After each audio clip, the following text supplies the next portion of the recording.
Hi అండి, welcome to my cooking channel. ఈరోజు నేను స్వీట్ రెసిపీ చేస్తున్నాను. ఈ స్వీట్ని ఎలా చేసుకోవాలో ఈ వీడియోలో ప్రాసెస్ చూపిస్తానండి. ఈ స్వీట్ని చేసుకోవటానికి ముందుగా ఒక గిన్నె తీసుకొని అందులోకి 3 స్పూన్ల బొంబాయి రవ్వను వేసుకుంటున్నాను.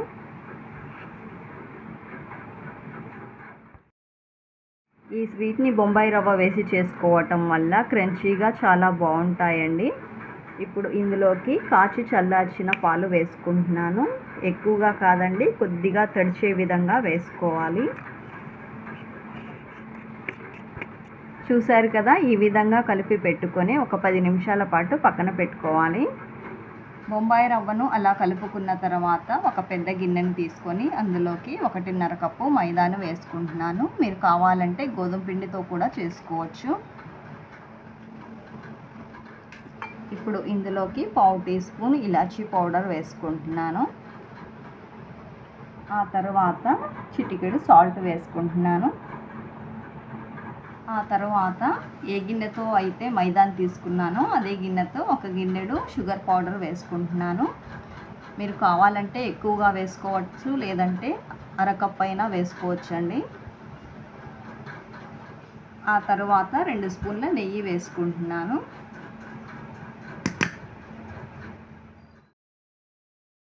ఇలా మొత్తం వేసుకొని ఒక్కసారి కలిపేసుకోవాలండి, మొత్తం కలిసే విధంగా. ఈ విధంగా పిండిని కలుపుకున్న తర్వాత ముందుగా తడిపి పెట్టుకున్న బొంబాయి రవ్వ మిశ్రమాన్ని ఈ పిండిలోకి వేసి కలిపేసుకోవాలి.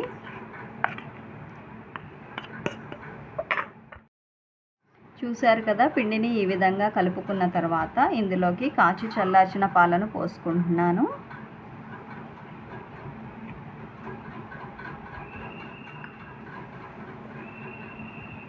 పిండి మొత్తం పాలతోనే కలుపుకోవాలండి. చూసారు కదండి, పిండిని ఈ విధంగా చపాతీ ముద్దలా కలిపేసుకోవాలి. ఇప్పుడు ఈ పిండిని చిన్న చిన్న ముద్దలుగా చేసుకోవాలి.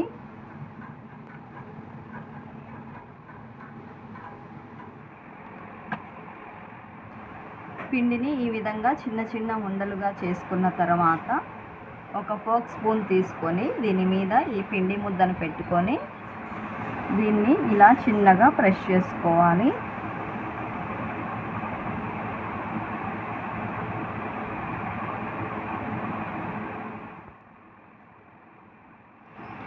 ఇలా ప్రెస్ చేసుకున్న తర్వాత దీన్ని చిన్నగా రోల్ చేసుకోవాలండి.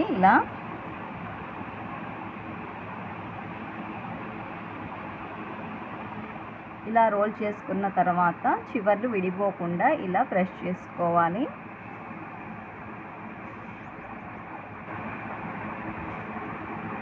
అలాగే మిగతా వాటిని కూడా చేసుకోవాలి.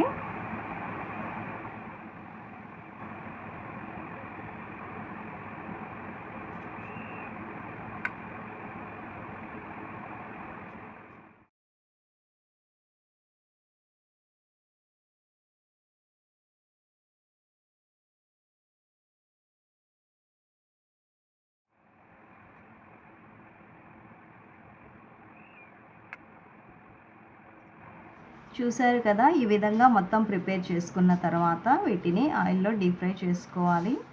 ఈ విధంగా వీటిని ప్రిపేర్ చేసుకున్న తర్వాత స్టవ్ వెలిగించి ఆయిల్ పెట్టుకున్నానండి. ఆయిల్ ఎక్కువగా హీట్ ఎక్కడం అవసరం లేదండి, కొంచెం నార్మల్ హీట్లోనే ఉండాలి. స్టవ్ని లోలో పెట్టుకొని ఒక్కొక్కటిగా వేసుకోవాలి.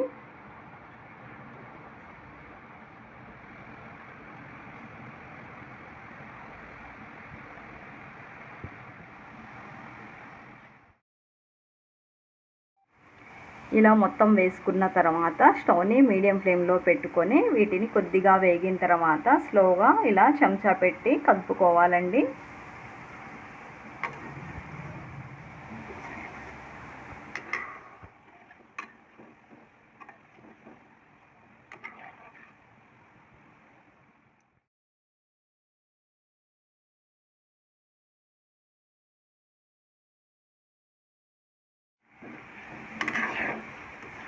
చూసారు కదండి, ఈ విధంగా వేగితే చాలు. ఇప్పుడు వీటిని తీసేస్తున్నాను.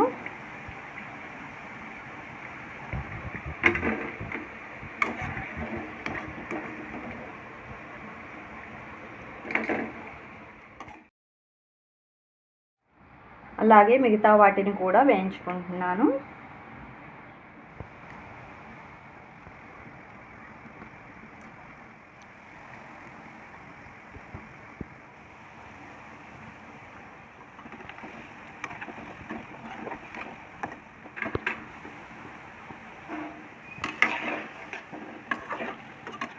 ఇవి కూడా వేగిపోయాయి, వీటిని కూడా తీస్తున్నానండి.